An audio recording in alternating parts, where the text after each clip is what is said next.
Hello, everybody. Welcome to this edition of Let's Talk. My name is Mário, and today we'll be talking about anti-dogmatism.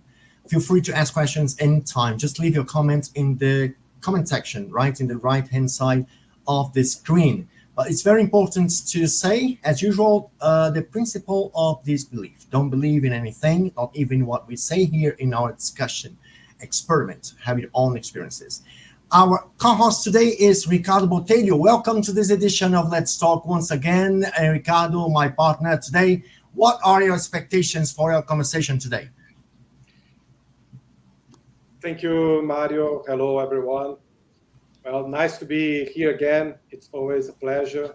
We are very excited for this discussion. One of my favorite topics on conscientiology and on epistemology or science in general. So, and I expect a great discussion because we have a very special interview for today. So let's talk. Very good. Yeah, definitely, it's a very important issue. If you are actually big works and researches. Okay, let's meet our special team of debaters today. Right, the team joining us today is with Alexandre Zaslavsky. Alexandre has been teaching philosophy in high school for more than 25 years. He has a PhD in education and is a conscientiology researcher and volunteer since 1990s. He is the editor of the Journal of Interparadigmas. I have to just show you this because it's a very important publication in conscientiology. And here, Alexandre, I have some issues, some numbers of this very nice book. Alexandre is one of the editors of this journal, and also author of several articles and verbites, right? Mostly on the foundations of conscientiological knowledge, and co-author of the book Existential Inversion. Very welcome, Shani. This is your debut in the Let's Talk in our live, right? Feel very welcome. Hello, everyone. Thank you for the invitation. It's a great pleasure to be with you guys today. Very good, Alexandre. Ulisses Schlosser is the other debater today. Ulisses is a psychologist, a researcher with publications in Conscientiology. He's the author of the Theological Dictionary of Paraphenomenology. And I also have this number, right, authored by our friend Ulisses Schlosser. It's available on Editaris website. And Ulisses is also a member of the NGO Alternative Perspectives in Global Concerns, APGC. He's been a volunteer since 1989 and currently is at the ASSIPI and teaching since 1999. Very welcome, Ulisses, once again at Let's Talk. Thank you, Mario. It's an honor to be with you again, and also with our honored colleagues. Thank you to you all for this opportunity. Thank you. Very good. Unfortunately, Wagner Strachicini had some family issues and could not come today. We hope everything is well, and we send you, Wagner, our best energies.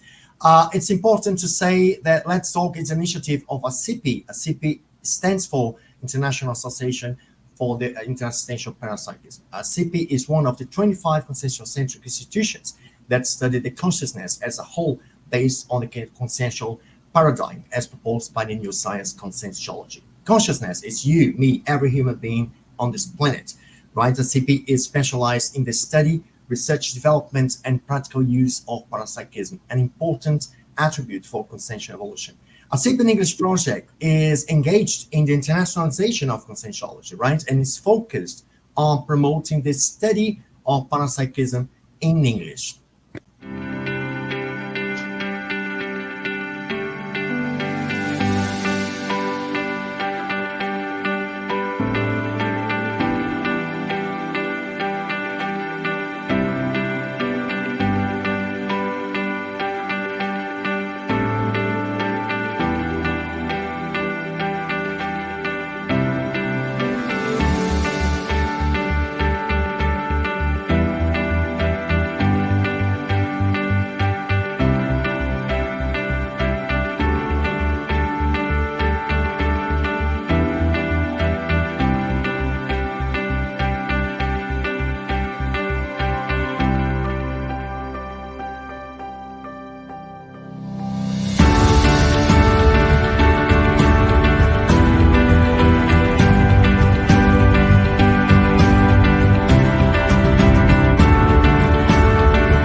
Good afternoon, my dear friends Ulisses and Alexandre. It's a great pleasure to participate in this conversation with you. I'm really glad to discuss this topic in which both of you are very experienced authors, together with other topics. But in this topic, you are really references for discussion. So pleasure to join Mário and our audience in this discussion. So let's talk about anti-dogmatism. And to begin with, we could start with the very definition and basic distinctions on the notions of dogma and personal belief. So could you, both of you, starting with Alexandre and then Ulisses, could you provide a brief overview of what dogma is and how it differs from personal beliefs or convictions? Yes, sure. I understand a dogma as a sort of a statement which cannot be, for some reasons, it cannot be questioned, and people must believe in it, and it is sometimes even dangerous to question it. For example, because of social pressure or something like that. Its origin is mainly religion. Dogma, I believe it's a Latin word. I think it's a Latin word which is very associated with religion, but it gained a more broad sense. About the second part of the question, what's the difference between a personal belief or conviction? I was thinking about it, and I don't think there's so much difference, because a personal belief or conviction in itself could be dogmatic. So there's no difference at first sight among the difference has to come with other features, adding other features. Thank you, Alexandre. And Ulisses? Well, I agree with almost everything that Alexandre said. But by the end, I would say that there are differences. For instance, when we refer to a dogma, there is a decision from the person to consider it a dogma. So this decision is very important. It's not only the self-awareness on the belief. Beliefs may change, okay, but in a certain part of people, there is a clear decision to establish a principle or a statement which the person doesn't want change. There is a decision on that. And this decision is shared between those who established the statement and those who decided to firmly believe on it. So this decision is very important. Because after that, there is a tendency to expand the ideology on that. So in political terms, this decision to strongly believe in something is quite different from the nature of beliefs, because we may believe, we have many kinds of beliefs in our lives, and we may change it. If we consider the cognitive process, very probably it's not possible in our condition today to completely avoid beliefs. If we reflect about that, it's something that is part of our nature, because we don't live a life constantly made of full perceptions. The mental representation is necessary for our lives. So we have contact in our mind with predominant phenomena that we call mental representations. When we consider things that are not present in front of us. Okay, this is a phenomenon from our mind. And if we take this phenomenon as a basis, we will understand that the belief comes from this category. And in our evolutionary level, I don't see right now any possibility for us to avoid this condition. So this is natural. This is our nature. But when I take the decision to consider, for instance, only one belief, which I don't want to change, like a law, so I understand that this is the category of the dogma. It comes together with a political, ideological decision, okay? So this is the difference I consider between what we may say as a normal, a common belief, and a dogma. A dogma is something very strong in the recent history of humankind. As Alexandre said, for instance, in the Christianity, in the Catholic tradition, the religious tradition, is something that was built up very strongly. Okay? I don't know if I could say it clearly for you. Yes. Yeah, sure. I'm curious to understand how we will really talk about those conceptions. Very nice. Yes, I would just like to extend a bit this idea, Ulisses, because you said something very interesting, and I think that it actually concerns lots of people. Which is, for me, there is two collocations for beliefs. Right, one is when we have the verb to believe, which in English may vary a lot. If we get the synonyms for belief, we can have trust, we can have consider, we can have assume, we can have rely on something, or when we are counting on something, but also when we give credit to something. And this is the point where you said that we might have our own beliefs. Yeah, because we trust on science, we trust on experimentations, we trust on our partners. Yes. You trust that the sun is there outside. Yeah, that's right. I mean, I know that your experimentation was okay. I think that there's no reason for me to doubt it.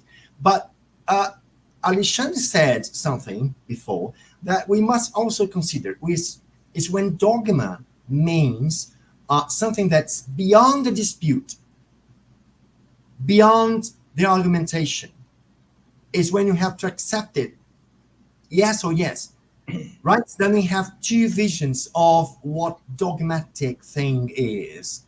So, and then we can just go through it, but saying that we cannot be 100% free of dogmas. Am I right? Am I going to the right path? Well, let me just about this point Ulisses just made, that a dogma needs to be consciously accepted, or you need to decide to accept, so it becomes a dogma. Well, I agree, but I think it's kind of a technical approach, like the literal approach to it. I think it's this he's saying, but when we consider the adjective for dogmatic, something's dogmatic, I think it's more broad sense than that. But at the same time, of course, we shouldn't consider every belief or any belief as a synonym of a dogma. No, not every belief is a dogma or dogmatic. There are differences to consider, but the dogmatic approach to things, I think it's not necessarily a conscious thing. It is not necessarily conscious. I think it's really spread in our culture. because of its religious origins. Christianism, but even Judaism, the first one, the big religions, as we say, or the religions of the book. So perhaps in the beginning it was that, like, wow, you should consider like a creed, for example. The dogma is a creed. So you have to agree about a set of assumptions, very specific. But in our culture, dogma has spread so much that the dogmatic attitude is not necessarily conscious, and it's a part of our culture. That's how I think about it. Sure. Open your microphone. Yeah, Ulisses, your mic. Your microphone is muted. Can you hear me? Okay, thank you. I fully agree with Alexandre, fully. The words I said before were referred to the dogma. But as Alexandre said, the dogmatic condition has, it functions, it works like a spectrum with many degrees, and I fully agree. Very good approach. So, taking from what Alexandre has just said, and Alexandre, you could continue.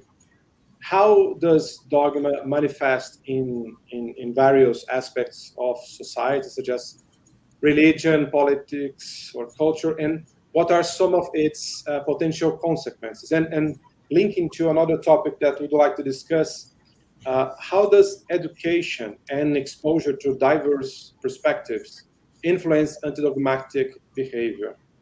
Yes, I may say something about that. Thank you. Well, Ricardo, you are asking about dogma, but I would suggest if we may consider the dogmatic approach, so we may have condition to discuss this broad influence. Okay? Sure. It is quite different, as Alexandre explained it. Well, I will not wait until the end of our conversation for me to try to reach the core of this subject. I think that the core point is about mental health. From my observations, from my study, for instance, if you have contact with people, even fundamentalists in different religions, but if the person has a good quality of life and good mental health, we may not feel bad during the conversation, and we may appreciate the life of those persons. But when we are in touch with people, when we observe the news from the media, most often, very often, in general, you may heard about people with problems in terms of mental health. And even to understand what is going on during the facts of life, the problems of life, the consequences of beliefs, mental health is something very critical. Recently, during the last 10 years, I have been dedicated to works with the problem of terrorism. And I have written about that.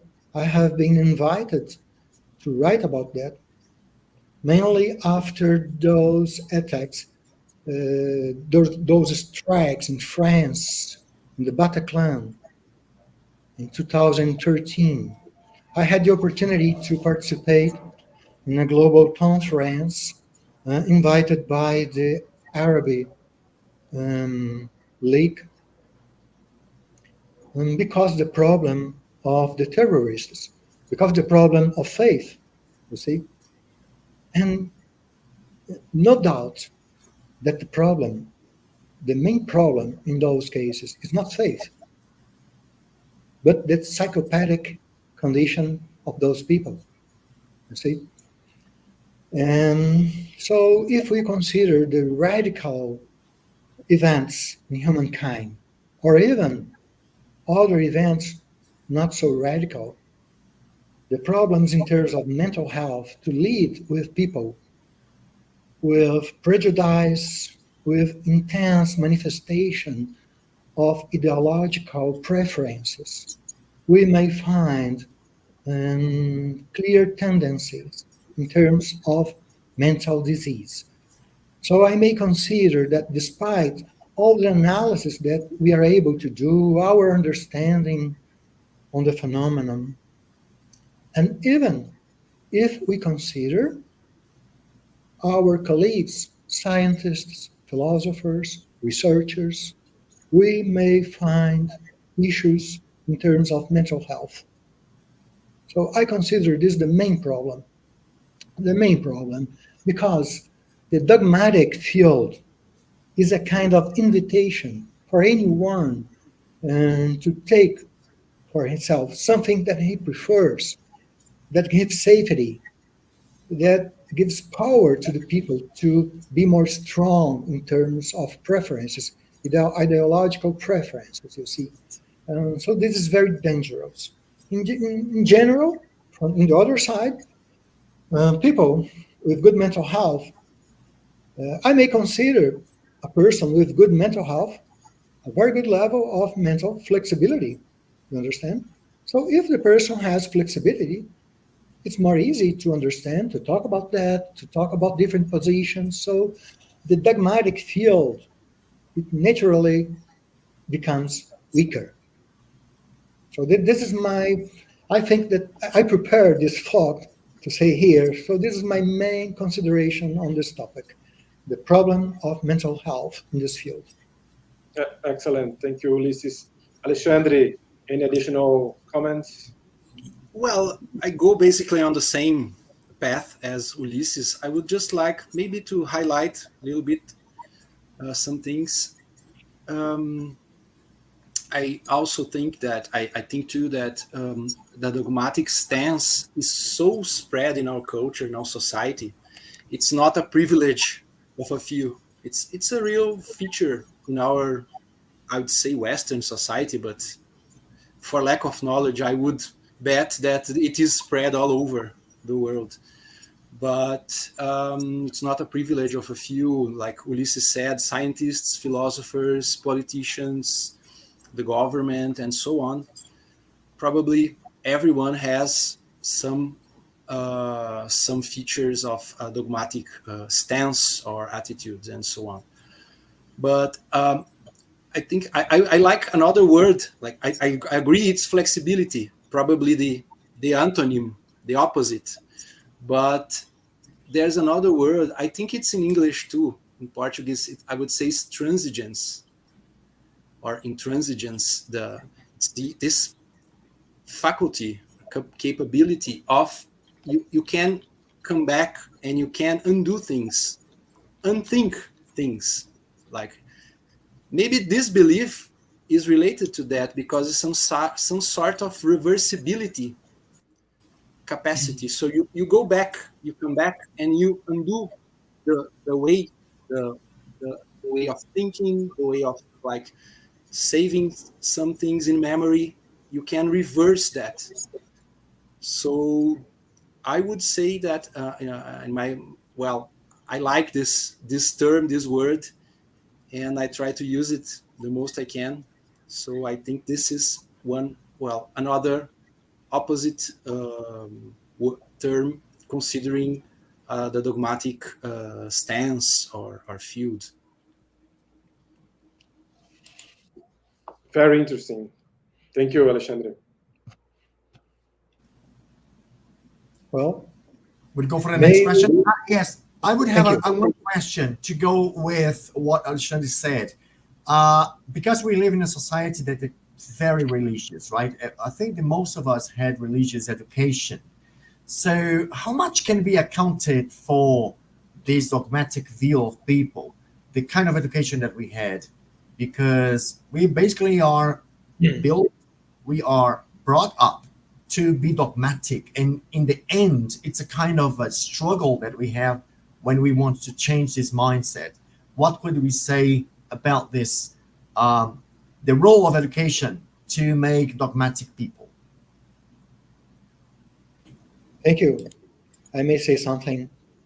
Well, Mario, that's a very, very good question, because if we think in terms of education, we may provide instruments for the families to overcome ideology and even the worst part of the religion ideology. So the basis for this education, I feel safe. I feel good to say that it may be on perception and experiences and discoveries. This is much different from to use the media conceptions, to use the heritage of ideology. It's different from tradition.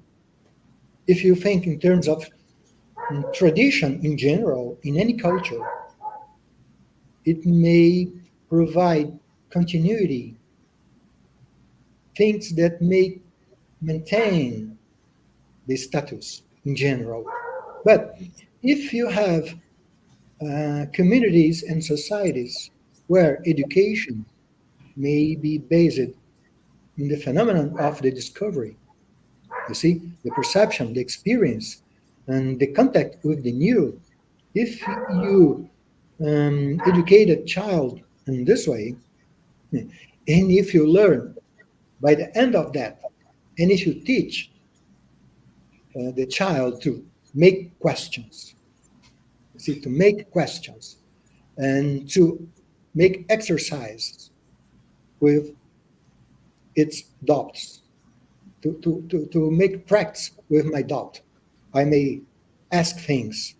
I may be free to ask and to create my personal understanding of the world.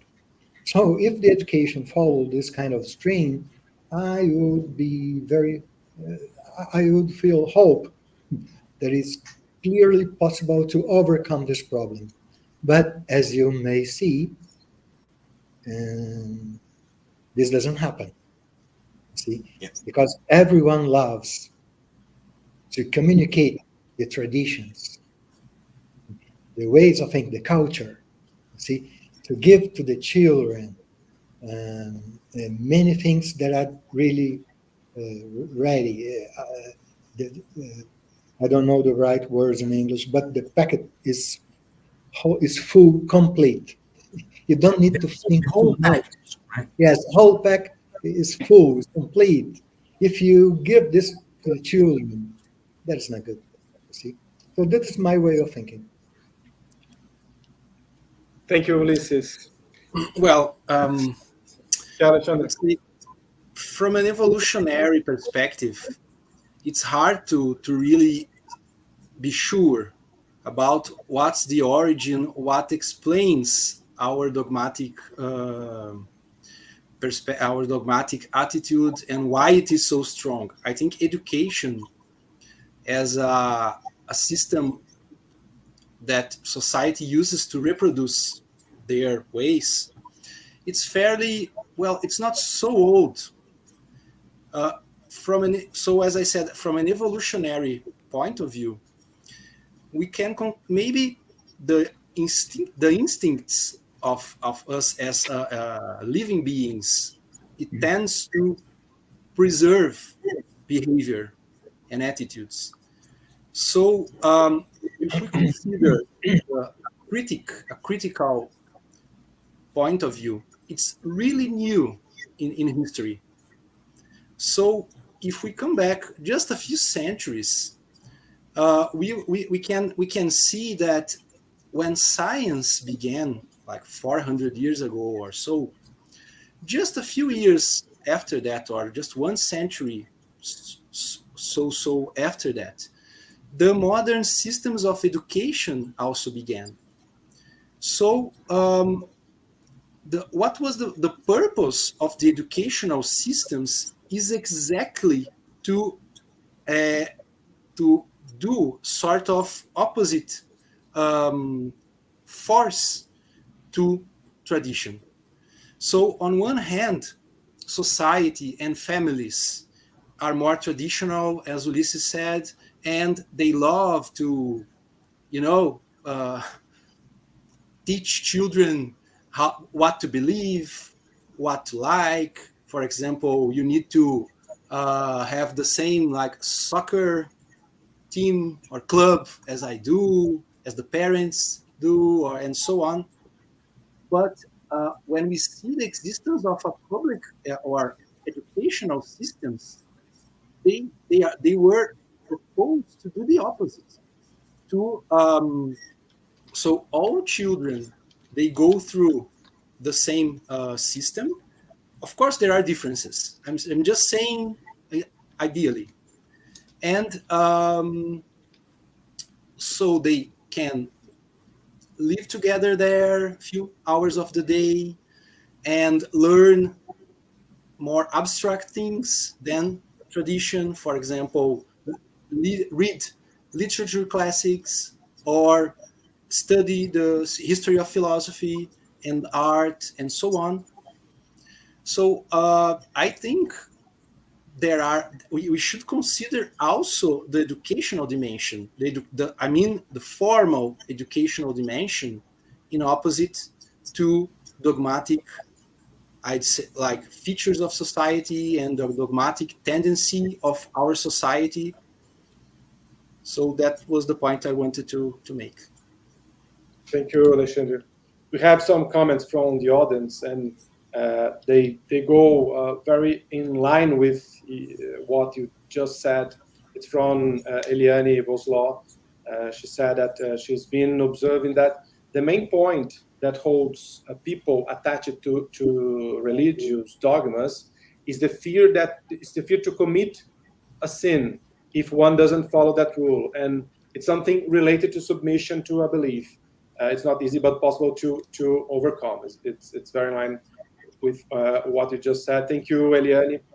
So let's formally introduce Conscientiology to the conversation. And Alexandre, continuing with you, why is Conscientiology considered a science, and how does it relate to the principles of anti-dogmatism? And what is the relevance of self-experimentation within this context? Well, it depends who we are talking about. Okay, we conscientiology researchers, we consider it a science, and we have our reasons. But the main scientific community, they don't. Well, we can't say they don't consider it a science, but they're not really concerned about that in general terms. So I'll answer in personal terms why I consider it a science. And after many years thinking about that and studying this topic, I consider it a science because it has a scientific method. We can say it has a basic scientific method, which I consider self-experimentation. I think because self-experimentation is a scientific method in what we say the conventional mainstream science. For instance, in health sciences or in medicine mainly, they use self-experimentation historically. There are even Nobel Prizes to self-experimentation results and so on. So what we do in Conscientiology is a systematic. We have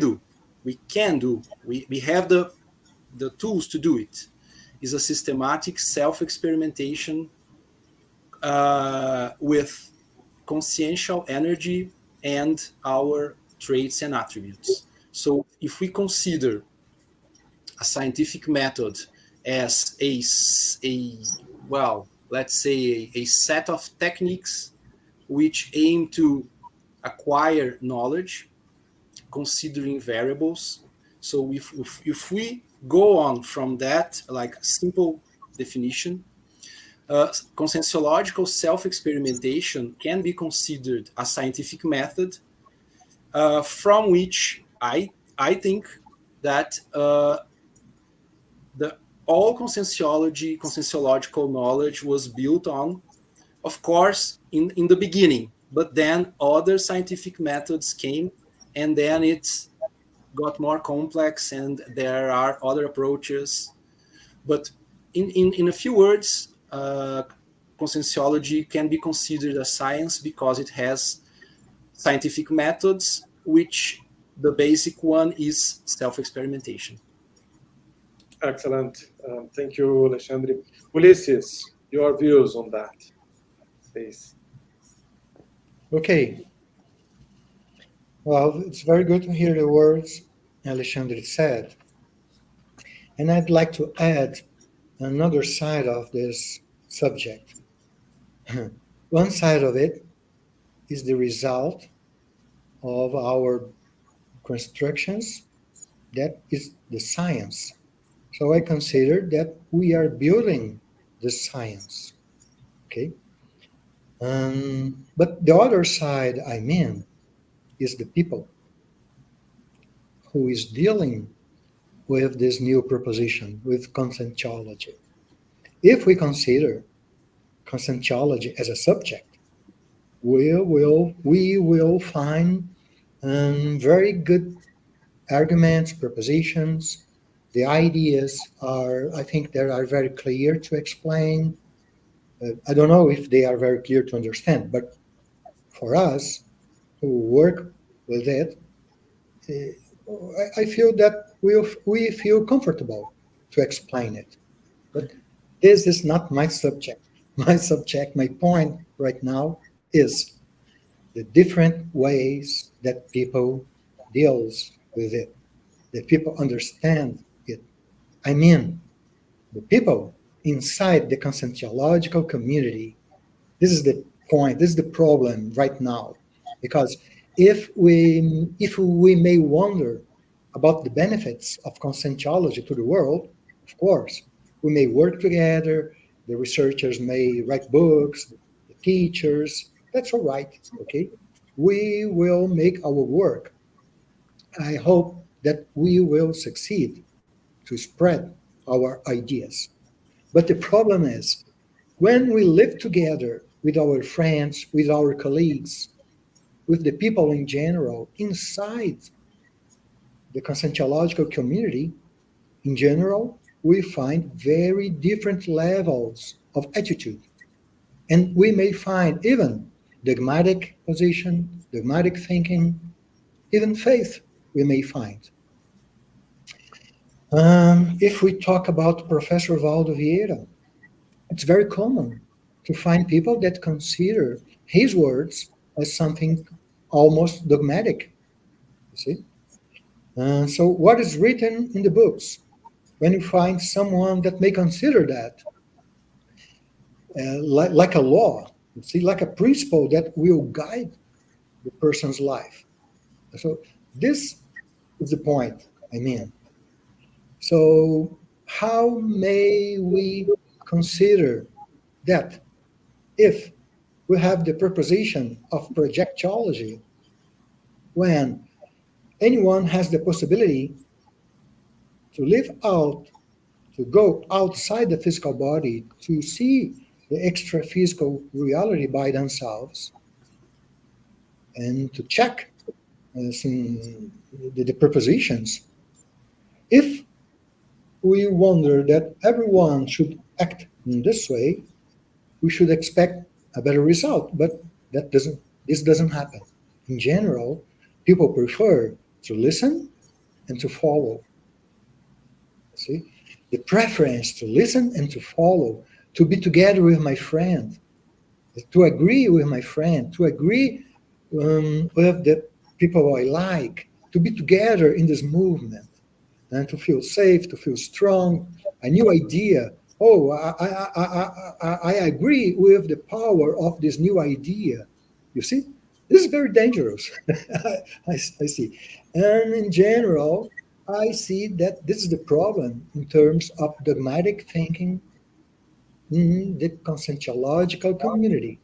This is the problem.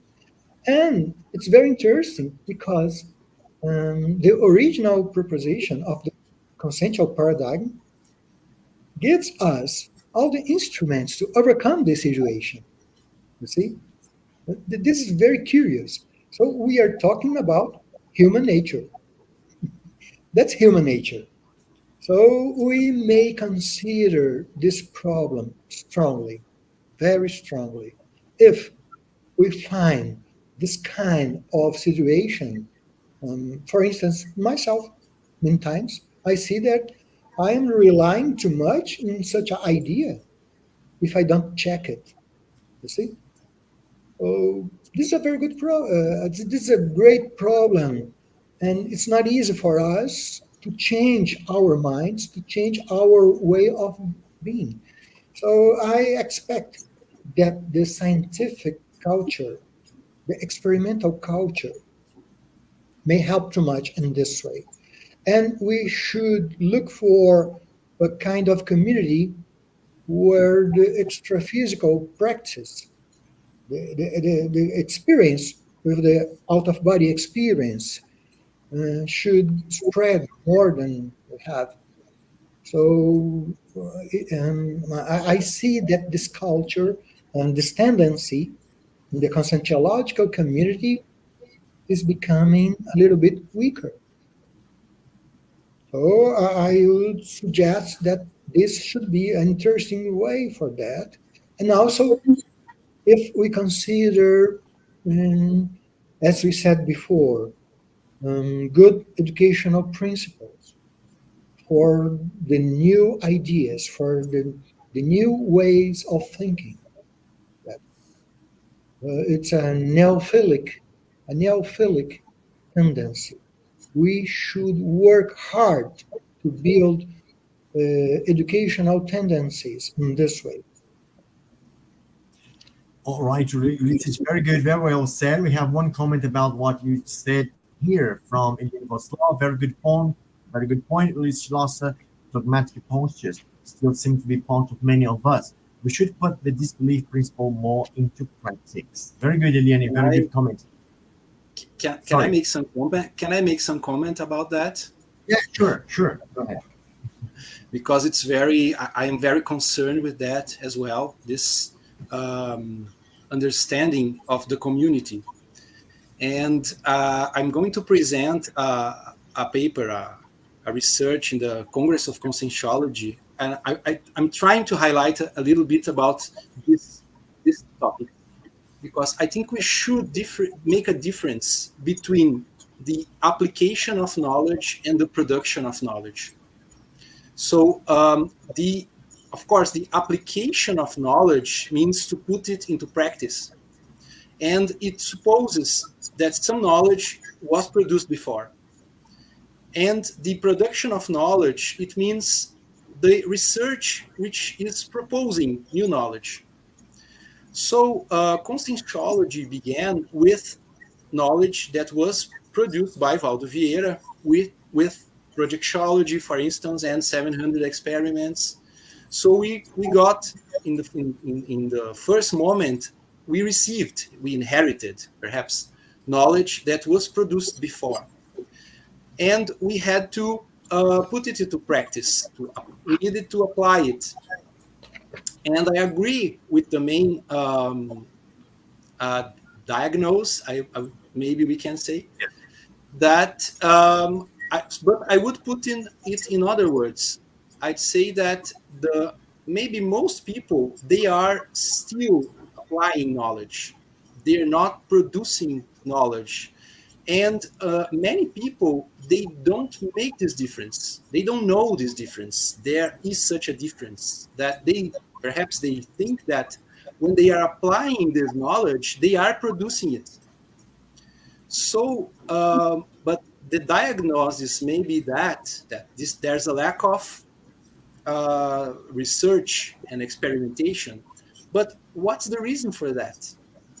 And I think we are lacking scientific education, not in this community, but in society in society in general. So we which are concerned with this, I am, and I know Ulisses is, and you guys too. I think we should be more interested in how can we do the education which is required to change this panorama. So it's not so. You see that we come from a scientific discussion to a political discussion, because we should be very careful when we go from, when we make this move from science to politics.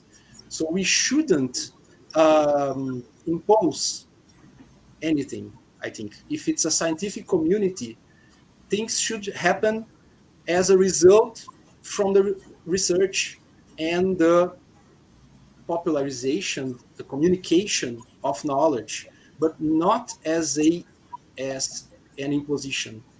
I think a scientific community is a democratic community with all there is, with all differences of profiles there are.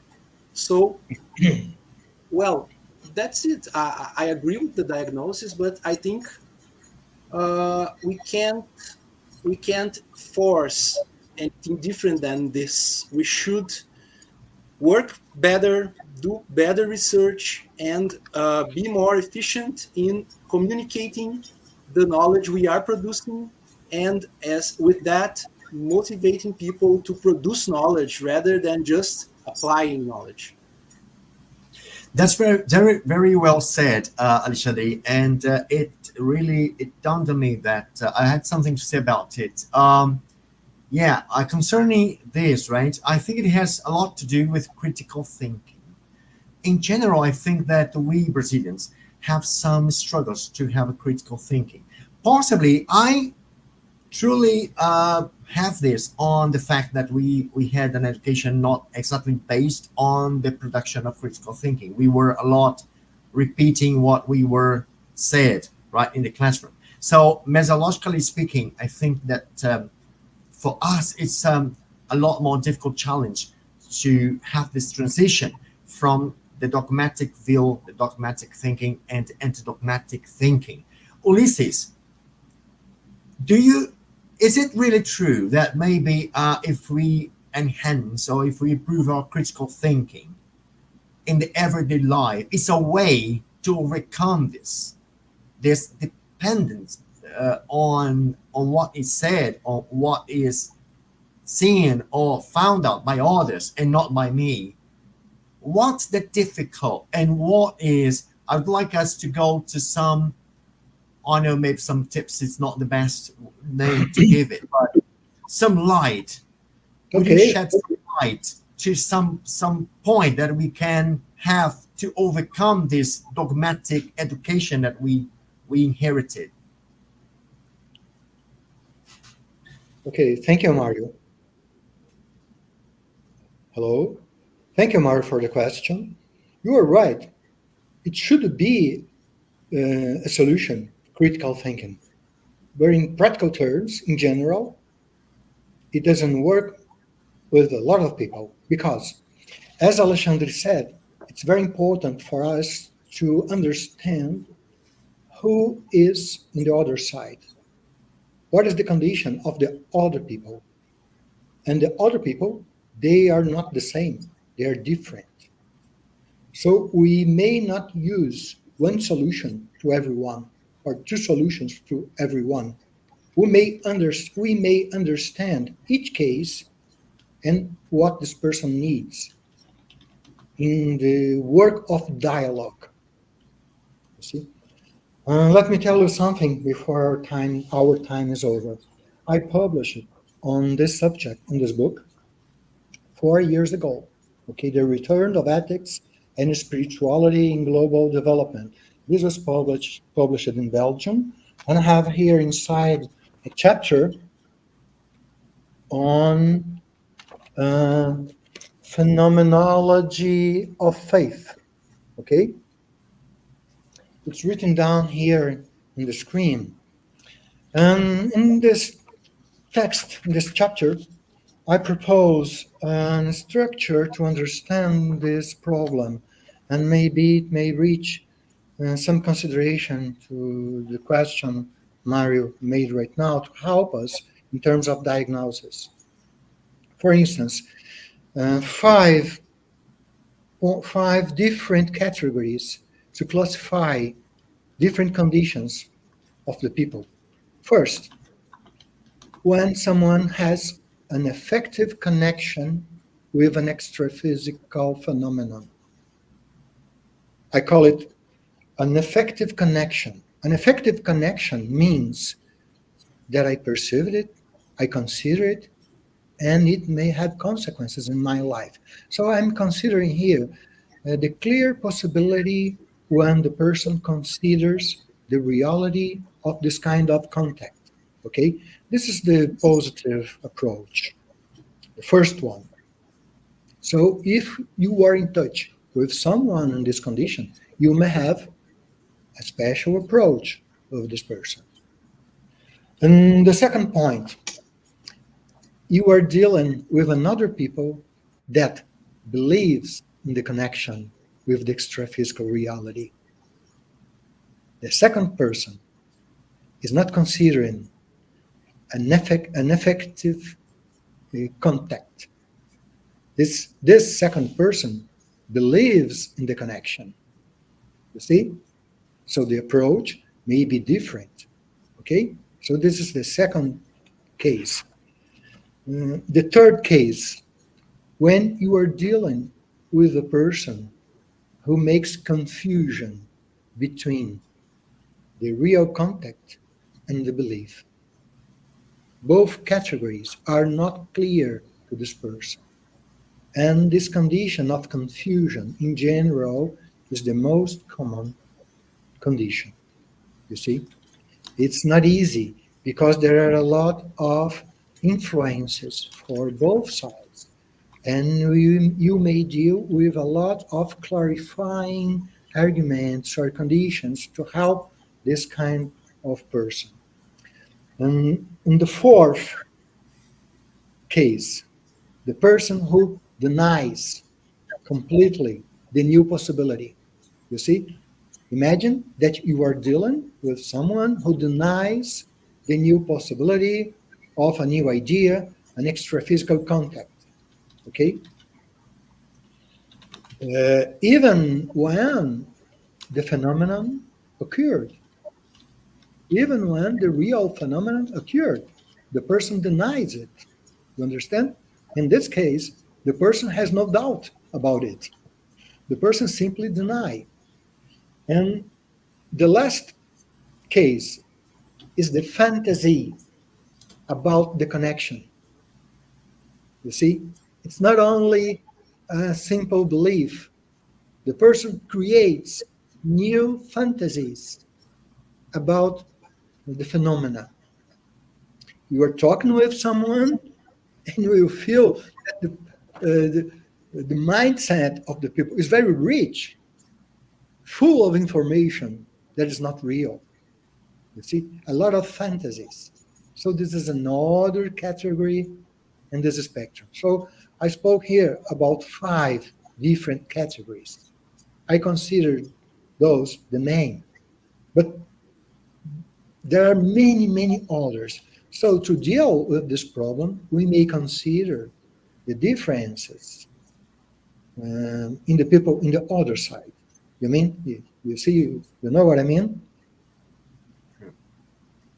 So for each one of those, you may find a different approach.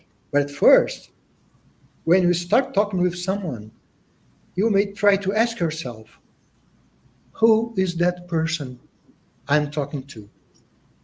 What is the way of thinking, the way of perceiving? You see, I think this is the main point. And mainly for us, who am I? My way of thinking, my arguments, my basis, see, for me to deal with other people. So those questions and those perceptions in terms of relations, I may see that it for an interested person may be the starting point. You see? Excellent, Ulisses. Very good points, and also Alexandre, excellent point that you brought about the distinction on production and application of knowledge. I think it's very important to bring these topics to the spotlight for discussion. I would have several other questions for discussion today with you.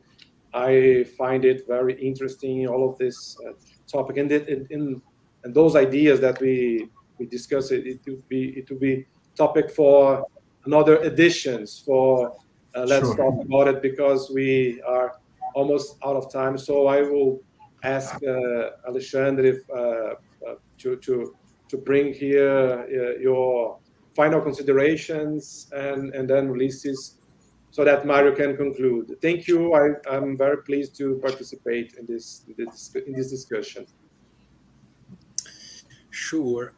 So I would like to summarize, I think, a position, a central position, that we are in transition from non-scientific paradigms to scientific paradigms. Okay, what does it mean? That we as consciousnesses, we are coming from other sort of models of living, thinking, and so on. For instance, religious, political, military, artistic, and others. So all those worldviews, they represent to us, or they allow us to interact with the world somehow. So science, the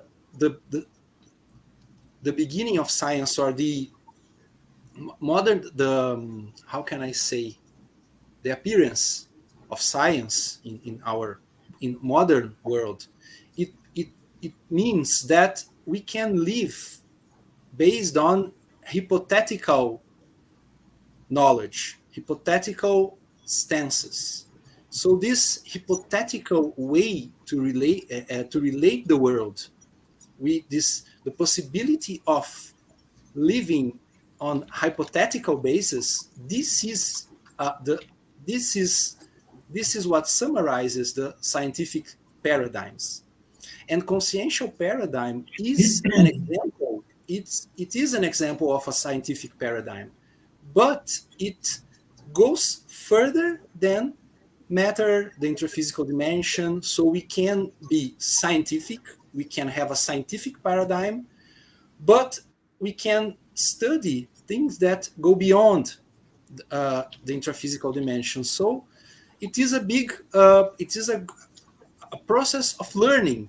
We are in transition, and we are learning to behave and to interact with each other and with reality in a hypothetical basis, and also with multidimensionality. So that's what I would like to point out. And thank you so much for the opportunity. That was very rich for me also to be with you guys, and to meet you again, and also Ulisses, and be able to share all these discussions with you. Thank you. Very good, Alexandre. Well, as we are talking about scientific paradigm, I think that we are having a very important event coming up this year, right, Alexandre? Would you like to talk a bit about the Congress of Conscientiology? Yes, of course. So this next July, we will be having, for the first time ever, a Congress, an international Congress of Conscientiology. It's the first, and it will happen from July the 25th to the 28th. We'll have a few days before that with workshops, the pre-event, and then the Congress itself. So yes, you can see it's very small there, but you can see the program is very rich. We'll have many conferences with conscientiological researchers. We have a total amount of 92 presentations, considering conferences and roundtables and banners and so on. So our intention is to approach all specialties in conscientiology in order to do a big upgrade of all the conscientiological community, in order to help in that we were just talking about, to raise the level of scientificity. So I would like to ask everyone to participate. You can participate presentially and also online. So the website is there on the screen. You can go there and see the all program, all the venue, and there's the link to subscribe. That's it. Very Thank good, you. Alexandre. Ulisses, your wrap-up words. Thank you, Mario. Thank you, Mario. Well, I would say a few last words that may shock our colleagues from the Our Conscientiology viewers. community. Okay, I agree with the words of Professor Valdo Vieira when he wrote his book Projectology. There is a section there, the projector and the projections, and he analyzes the parapsychism and the projectology and the animism. And Professor Valdo says clearly that parapsychism is not the best way. And we should enhance the way of pure perception through the projective extraphysical experience. That is quite different from parapsychism. And Professor Valdo clarifies this point in the book Projectology. He says clearly that parapsychism is something that we may abandon through evolution. You see, parapsychism is not synonymous as paraperception. Paraperception is the way, the direct paraperception. It is different from parapsychism that happens through an extraphysical helper. You see, this difference is very clear, and I suggest for those people interested to understand this point to read the book Projectology in this section. So for us, inside the conscientiological community, I imagine and I suppose also that the way is to develop the education in terms of perception, in terms of out-of-body experience, the projection of consciousness, extraphysical lucidity. Okay, and parapsychism is full of traps. It's very good for our development. It's very important in our evolution to understand the parapsychic phenomena. But Professor Valdo clarifies this point, and it's very important for us.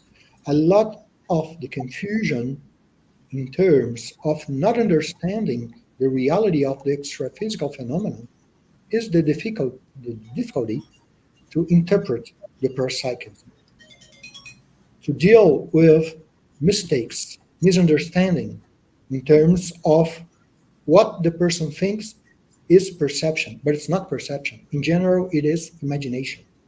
And it's very hard to separate those things, to deal with that. So the way and the whole work of Professor Valdo to show us the possibility of the projection of the consciousness outside the body, this should be for us right now maybe the best way for us to develop inside our community and to show this possibility to the world. So this is my final message. And I intend to work with this and to try to help to develop new resources in this field. Very good, Ulisses. Ricardo. Well, just say thank again for participating in this very rich discussion. Very, very glad and honored to be part of it. Thank you, Ulisses and Alexandre, for the very interesting discussion today. And Very thank nice. you for all of our audience for participating too. Very good. I would say the same. It was amazing. Lots of new approaches and new perspectives for this topic, which is very important. Thank you, Alexandre Zaslavsky, for your participation today. Zaslavsky, right? Zaslavsky, yeah. Very good. Now pronouncing correctly. Ulisses Schlosser, thank you very much for your participation once again. Ricardo, my partner today. The next Let's Talk will be held on May 25th. We have guests here talking about their experiences with near-death experience, which is another topic very, I would say, internationalized. There's lots of people have interest in this kind of experience. We are going to have people to tell us their experiences with near-death experience, NDE, on May 25th. Have a good weekend. Thank you for your participation. Thank our monitors behind the screen who actually supported us in this conversation. Thank you very much. Have a good day. Cheers. Bye-bye.